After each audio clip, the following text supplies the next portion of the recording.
नमस्कार मित्रों, स्वागत है आपका मिशन कंपटीशन क्लासेज खानपुर के यूट्यूब चैनल में। और आज मैं एक बहुत महत्वपूर्ण चर्चा आपके सामने करने वाला हूं और वो है मित्रों रीट 2025 के संबंध में, यानी कि रीट मेंस परीक्षा। हालांकि देखिए रीट प्री का अभी आंसर की डाला नहीं है, फिर भी जिन ज़्यादातर मेरा मानना है कि पेपर देते ही बालकों को पता चल जाता है कि अपना पेपर क्लियर होगा या नहीं होगा। ठीक है, वैसे भी 2-5 दिन में आंसर की आ ही जाएगी, परंतु मैंने आज से ही एक तरीके से हम ये शुरुआत करने जा रहे हैं। जो मैंने आपको बताया था कि रीट मेंस में जो जीके वाला पोर्शन है, लेवल 1 और लेवल 2 दोनों का ही सेम है।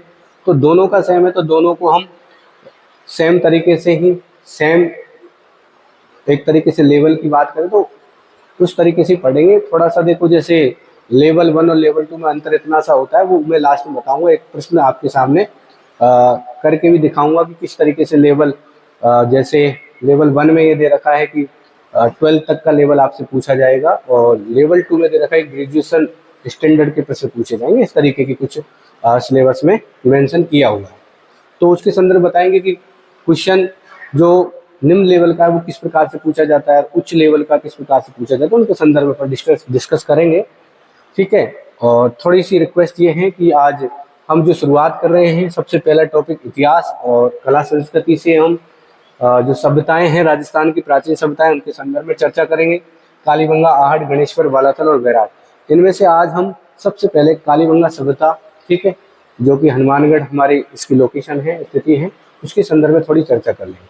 पर उससे पहले बेहद ही आपको एक रिक्वेस्ट है, आपसे अनुरोध है कि जो भी वीडियो मेरे द्वारा डाली जाए, बनाई जाए, उसे आपको पूरी देखना है, क्योंकि ये आपके एग्जाम की दृष्टि से बहुत ही महत्वपूर्ण आपके लिए साबित होंगी। जिस दिन एग्जाम होगा उस दिन आपको पता चलेगा। ठीक है, और विश्वास करिए, क्योंकि सारा संसार, सारी दुनिया ये क्या एक विश्वास पर ही टिकी हुई है। विश्वास होना जरूरी है। सामने वाले शिक्षक पर आपका विश्वास जितना ज़्यादा होगा उतना ही शायद मेरा मानना है कि आपको सफलता में थोड़ा सा परेशानी कम होगी। तो देख लेते हैं। सबसे पहले आपको चैनल को सब्सक्राइब कर लेना है। दूसरा, अपने जो भी मित्र हैं, आप ज़्यादा नहीं कर सकते मेरे लिए, तो एक इतना सा छोटा सा काम कर दीजिए। जो भी आपके मित्र रीट मेंस की तैयारी कर रहे हैं, उनको केवल आपको शेयर करना है। वो देखे नहीं देखे वो उनकी बात है, ठीक है, वो बहुत बात की बात है, मगर आपको तो इतना सा आपका कर्तव्य, इतना सा धर्म बनता है कि हम अपने जो भी मित्र हैं रीट मेंस की तैयारी करेंगे या कर रहे हैं, उनमें हम इस वीडियो को शेयर कर दें। इसमें ज़्यादा समय भी आपको बर्बाद नहीं होता, कि ऐसा नहीं है कि बहुत ज़्यादा कुछ बहुत बड़ा इसमें कुछ करना पड़ता है। नॉर्मल सी बात है, शेयर पर क्लिक किया और जो भी आपके फ्रेंड हैं व्हाट्सएप पर, ठीक है, उनमें शेयर करना। चलिए, तो आज सबसे पहले अपन चर्चा करने जा रहे हैं कालीबंगा, ठीक है, और कालीबंगा के संबंध में हम बात कर लेते हैं। क्या क्या चीज़ें हैं देख लीजिए, आपको शायद दिख रहा होगा, ऊपर है, सबसे पहले लिखा है कालीबंगा सभ्यता। और कालीबंगा सभ्यता के संबंध में आज चर्चा करेंगे। शायद आपको सब दिख रहे होंगे, शाब्दिक अर्थ दिख रहे हैं ना, ठीक है। शाब्दिक अर्थ की बात करें कालीबंगा, तो देखिए सिंधी भाषा है, या फिर उसमें इसको कहते हैं काले रंग की चूड़ियाँ। तो ये याद रख लेना, कालीबंगा का जो शाब्दिक अर्थ क्या है, काले रंग की चूड़ियाँ। तो ये तो इतना ज़्यादा कोई टफ नहीं है। स्थिति की देखो, कहाँ पर इसकी लोकेशन है, तो लोकेशन तो जैसे जिला हनुमानगढ़ लगता है। और प्राचीन काल में एक नदी बहती थी जिसे द्वस्वती या फिर सरस्वती नदी, ठीक है। तो ये जो नदियां थी, इनके बाएं तट पर ये सभ्यता विकसित हुई थी। सभ्यता का मतलब मानवों का निवास, ठीक है। और ज्यादातर आप जानते हो कि जहाँ पर पानी, जल का जीवन का स्रोत है, तो जहाँ जल होता है तो जल के आसपास के क्षेत्र में लोग बसना पसंद करते हैं। तो ये भी कालीबंगा सभ्यता एक सैंधव सभ्यता ही है, सिंधु घाटी सभ्यता का एक स्थल है। तो इसका जो क्षेत्र है वो द्वस्वती और सरस्वती नदियां हैं, ठीक है।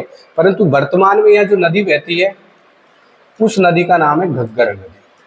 तो कई बार आपके ऑप्शन में घग्गर भी आता है, ज्यादातर घग्गर ही आता है, मगर प्राचीन काल के हिसाब से देखें तो द्वस्वती या सरस्वती नदी के बाएं तट पर कालीबंगा सभ्यता विकसित हुई थी, ये याद रखना है।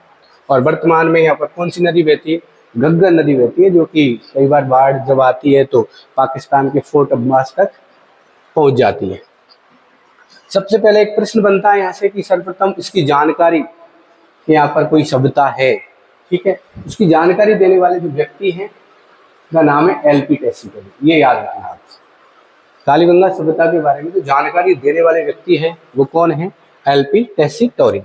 और खोजकर्ता की अगर बात करें, खोजने वाले, इस स्थल की खोज करने वाले जो व्यक्ति है, इस स्थल की खोज की गई है देखो 1952 में ए एन घोष, कई जगह ऐसा लिखा है मगर पूरा नाम है अमलानंद घोष, ये याद रखना। ए एन घोष भी लिखा है और अमलानंद घोष ने 1952 में इस स्थल की क्या की है? खोज। अब याद रखना दोनों मंत्र है, खोज और जानकारी देने वाला। जानकारी देने वाला व्यक्ति कौन है? LP Tessitori. खोज करने वाला कौन है? अमलानंद घोष। याद रख लेना कौन है भाई? अमलानंद घोष। और कब की है? 1952 में, ठीक है। उत्खनन, अब खुदाई का जो कार्य किया है, देखिए 1952 में तो खोज की है, उसके बाद यहाँ पर जो खुदाई का कार्य किया गया, उत्खनन का कार्य किया गया 1961-62 के साल में। एक तो है बीवी लाल, देखो याद रखना, थोड़ा सा मेरे लिखने में मिस्टेक हुआ है प्रिंट में, तो बीवी लाल, बीके थापर, एम खरे, ठीक है, जेवी जोशी, के एम श्रीवास्तव और एस पी जैन। तो वैसे तो दो महत्वपूर्ण व्यक्ति हैं, बीवी लाल और बीके थापर, मगर कई बार प्रश्न इस प्रकार के भी बनते हैं कि निम्नलिखित में से किस व्यक्ति का संबंध कालीबंगा सभ्यता से नहीं है। तो ऐसे प्रश्न आते हैं तो हमें ये भी याद रखना है, एम खरे, जेवी जोशी, के एम श्रीवास्तव और एस पी जैन, इन व्यक्तियों का नाम भी याद रखना। ए एम खरे, जेवी जोशी, के एम श्रीवास्तव और एस पी जैन। इसकी मैं पीपीटी आपको टेलीग्राम चैनल के डिस्क्रिप्शन में डाल दूंगा, लिंक डाल दूंगा, तो आप वहां से डाउनलोड कर सकते हैं। ध्यान रखना, स्वतंत्र भारत यानी कि भारत देश को जब स्वतंत्रता मिली और उसके बाद जो खोजा गया पहला स्थल है, ठीक है, जिसका उत्खनन किया गया, वो कौन है? कालीबंगा। तो स्वतंत्र भारत का पहला पुरातात्विक स्थल जिसका स्वतंत्रता के बाद पहली बार क्या किया गया? उत्खनन किया गया। ये महत्वपूर्ण बात है इसके संबंध में कि स्वतंत्रता के बाद भारत देश को जब आजादी मिली तो उसके जस्ट बाद पहला स्थल सैंधव सभ्यता का कौन सा खोजा गया था? उत्खनन का कार्य किस स्थल पर किया गया था? तो कालीबंगा। उपनाम थोड़ा याद रख लेना, जैसे निर्धन सभ्यता है, ठीक है, दीनहीन की बस्ती भी इसको कहते हैं, सिंधुकालीन सभ्यता या हड़प्पा सभ्यता भी इसको कहा जाता है, क्योंकि सिंधुकालीन सभ्यता हड़प्पा सभ्यता का स्थल इसको माना जाता है। जिसको हम आदि ऐतिहासिक सभ्यता भी कहते हैं, कांस्य युगीन सभ्यता भी कहते हैं, नगरीय सभ्यता भी कहते हैं। तो ये याद रखना, जिस प्रकार सैंधव सभ्यता नगरीय सभ्यता थी, उसी प्रकार ये भी उसी का एक स्थल है, तो इसे नगरीय सभ्यता भी कहेंगे हम, कांस्य युगीन सभ्यता भी कहेंगे, आदि ऐतिहासिक सभ्यता भी कहेंगे। हड़प्पा कालीन या सिंधुकालीन सभ्यता के साथ इसका संबंध इसलिए जोड़ते हैं कि उसी से संबंध में ये कालीबंगा स्थल है, ठीक है। निर्धन सभ्यता, गरीब लोग, इसमें निर्धन सभ्यता, दीनहीनों की बस्ती, ठीक है, ये थोड़ा याद रखना। एक चीज और याद रख लेना, जैसे कालीबंगा सभ्यता, अब हड़प्पा जो सभ्यता थी, सिंधु घाटी जो सभ्यता थी, उससे भी प्राचीन इसको माना गया है। कालीबंगा सभ्यता को हड़प्पा सभ्यता से भी क्या माना गया है? प्राचीन माना गया है। और ये सभ्यता आज से 6,000 वर्ष प्राचीन है। कितने हजार वर्ष प्राचीन है? पुरानी है 6,000 वर्ष, जबकि सिंधु घाटी सभ्यता लगभग 4 से 5,000 वर्ष पुरानी है। और ये कितने पुरानी है? 6,000 वर्ष पुरानी है। तो कहने का मतलब यह है कि सिंधु घाटी सभ्यता से पहले की ये सभ्यता है, ठीक है। और कालीबंगा जो सभ्यता है, कालीबंगा का जो उत्खनन कार्य किया गया, उसमें 5 स्तर, कितने लेयर थी? 5 लेयर थी, 5 स्तरों पर हुआ था इसका उत्खनन। प्रथम जो 2 स्तर थे उनका संबंध किससे था? हड़प्पा सभ्यता से। ये हड़प्पा सभ्यता से भी प्राचीन थे, मतलब हड़प्पा सभ्यता से भी पहले के थे, ठीक है। तो प्रथम 2 स्तर हड़प्पा सभ्यता से प्राचीन थे। फिर तीसरे, चौथे और 5वें स्तर की बात करें तो तीसरे, चौथे और 5वें स्तर की जो सामग्री प्राप्त हुई है उत्खनन में, वो हड़प्पा सभ्यता की सामग्री के ही समान है। थोड़ा सा याद रखना, ठीक है। क्या याद रखोगे? कालीबंगा सभ्यता का जो उत्खनन कार्य किया गया तो उसमें 5 स्तर पर खुदाई की गई, ठीक है, 5 लेयर थी। तो जो प्रारंभ के 2 स्तर थे उसमें जो भी सामग्री मिली वो लगभग ऐसा माना जाता है कि हड़प्पा सभ्यता से पहले की है, प्राचीन है। जबकि तीसरे, चौथे और 5वें स्तर की जो खुदाई हुई थी उसके अंदर जो भी पुरातात्विक साक्ष्य मिले हैं, जो भी सामग्री मिली है, वो एक तरीके से किसके समकालीन है? हड़प्पा सभ्यता के समकालीन। ये याद रखना। आगे चलें, देखिए कालीबंगा सभ्यता को हम 2 भागों में बांट सकते हैं। अब जैसे कई जगह तो ऐसा भी दे रखा है उत्तर हड़प्पा, तीसरा भाग भी दे रखा है उत्तर हड़प्पा कालीन। ठीक है, मगर आपकी जो बुक चलती है राजस्थान में, राजस्थान इतिहास कला एवं संस्कृति, उसमें केवल प्राक हड़प्पा सभ्यता और हड़प्पा सभ्यता दो ही भागों में इसको बांटा गया है। तो हमें तो केवल ये याद रखना है कि कालीबंगा सभ्यता है, इसको कितने भागों में बांट सकते हैं, दो भागों में बांट सकते हैं। एक तो प्राक हड़प्पा सभ्यता यानी हड़प्पा सभ्यता से पहले, ठीक है, और एक हड़प्पा सभ्यता के समकालीन यानी कि हड़प्पा सभ्यता। ठीक है, एक इतिहासकार हुए दशरथ शर्मा, उन्होंने कालीबंगा को सैंधव सभ्यता की तीसरी राजधानी कहा। कौन सी राजधानी? तीसरी राजधानी।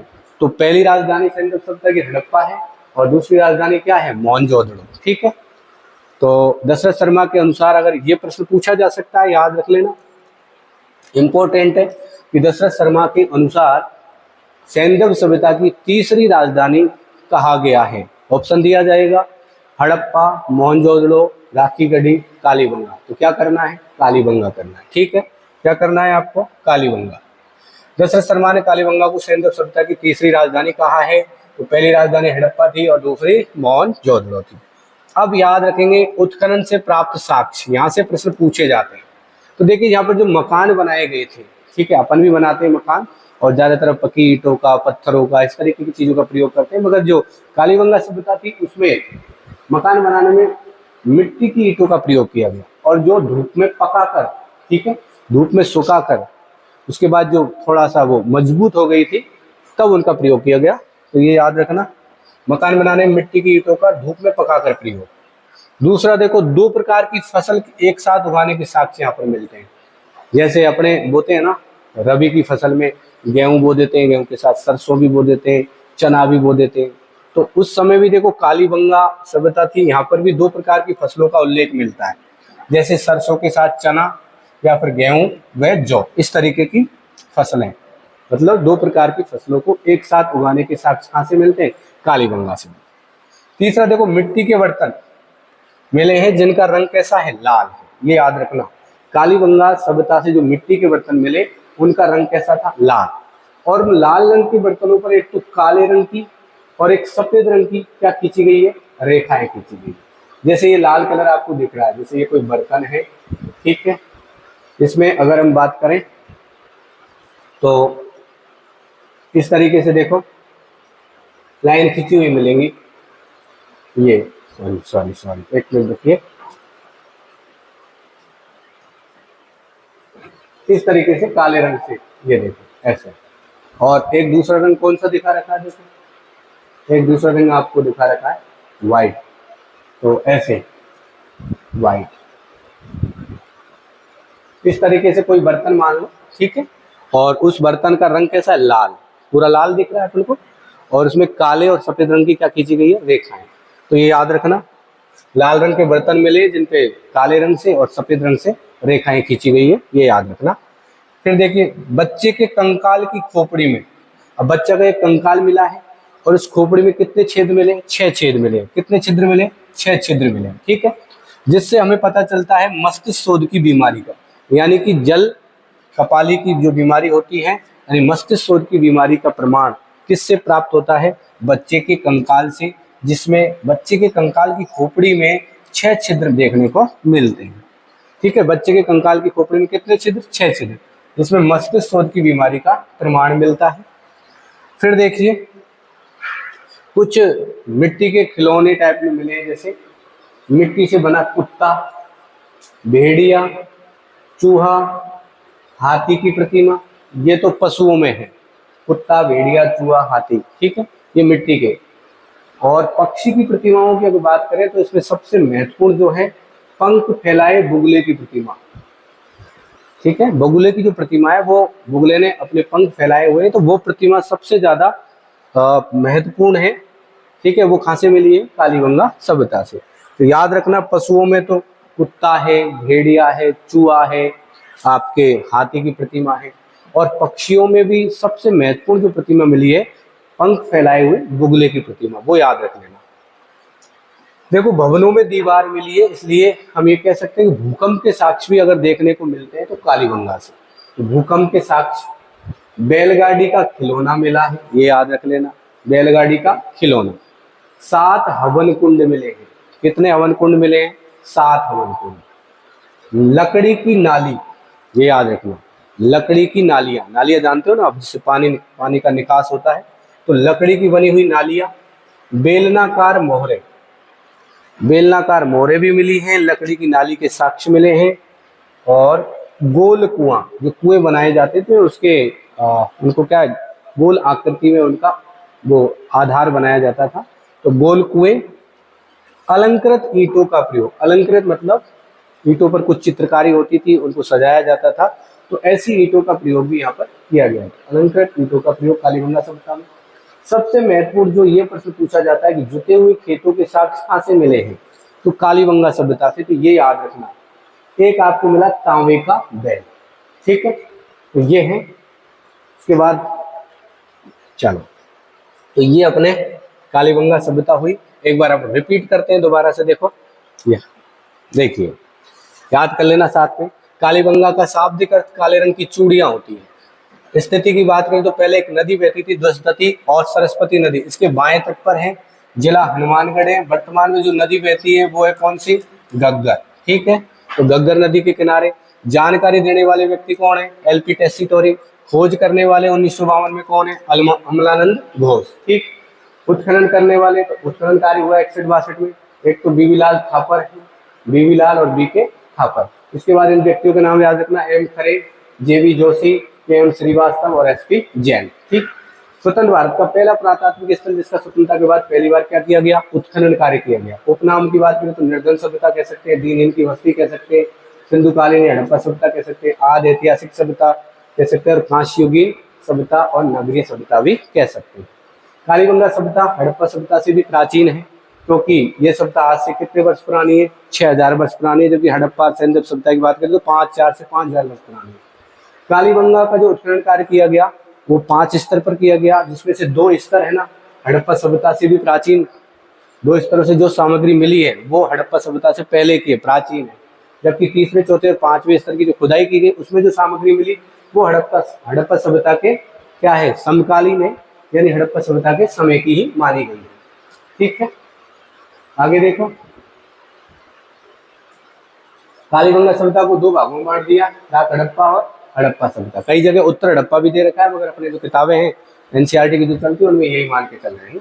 और दशरथ शर्मा ने कालीबंगा को सैंधव सभ्यता की क्या कहा, तीसरी राजधानी। तो पहली कौन सी, हड़प्पा, दूसरी मोहनजोदड़ो। उत्खनन से साक्ष्य देखो, मकान बनाने में मिट्टी की ईंटों का प्रयोग हुआ है, जो धूप में पकाकर बनाई गई। 2 प्रकार की फसल है एक साथ उगाने के साथ, जैसे सरसों या चना या फिर गेहूं या जौ। मिट्टी के बर्तन जिनका रंग कैसा है, लाल है, काली और सफेद रंग की रेखाएं उन बर्तनों पर खिंची हुई है। चौथा देखो, बच्चे के कंकाल की क्या मिली है, खोपड़ी, जिसमें 6 छिद्र मिले हैं, और वो किसका प्रमाण है, मस्तिष्क शोध की बीमारी का प्रमाण माना जाता है। एक तो ये, और फिर 5 नंबर पर देखो, मिट्टी से बना कुत्ता पशुओं में, भेड़िए की प्रतिमा, चूहे की प्रतिमा, हाथी की प्रतिमा। पक्षियों में देखो प्रतिमाएं जो मिली है, जो सबसे महत्वपूर्ण पंख फैलाए हुए बगुले की प्रतिमा है। 7 बगुला आप जानते हो सब, ठीक है, सब ग्रामीण परिवेश से हो। भूकंप के प्राचीनतम साक्ष्य भी यहाँ से मिले हैं। बैलगाड़ी का खिलौना मिला है, 7 हवन कुंड मिले हैं, लकड़ी की नाली के साक्ष्य और बेलनाकार मोहरे, गोल कुआं के साक्ष्य, अलंकृत ईंटों का प्रयोग इसमें किया गया, इसके साक्ष्य मिले। सबसे महत्वपूर्ण जुटे हुए खेतों के साक्ष्य, ठीक, और तांबे का बैल, ठीक है। तो इस प्रकार से हमने देखा कालीबंगा सभ्यता को, ठीक है। इसकी जो पीपीटी है मैं डिस्क्रिप्शन में लिंक दूंगा टेलीग्राम का, वहाँ से आप डाउनलोड कर सकते हो, ठीक है मित्रों। ज़्यादा से ज़्यादा शेयर करें, ठीक है। इसमें अपना कुछ भी नहीं जाता, कोई पेट्रोल नहीं बढ़ रहा है शेयर करने में, नॉर्मल सी थोड़ी सी एनर्जी वेस्ट होगी, और शायद इतना सा तुम भला कर ही सकते हो, ठीक है। जय हिंद, जय भारत।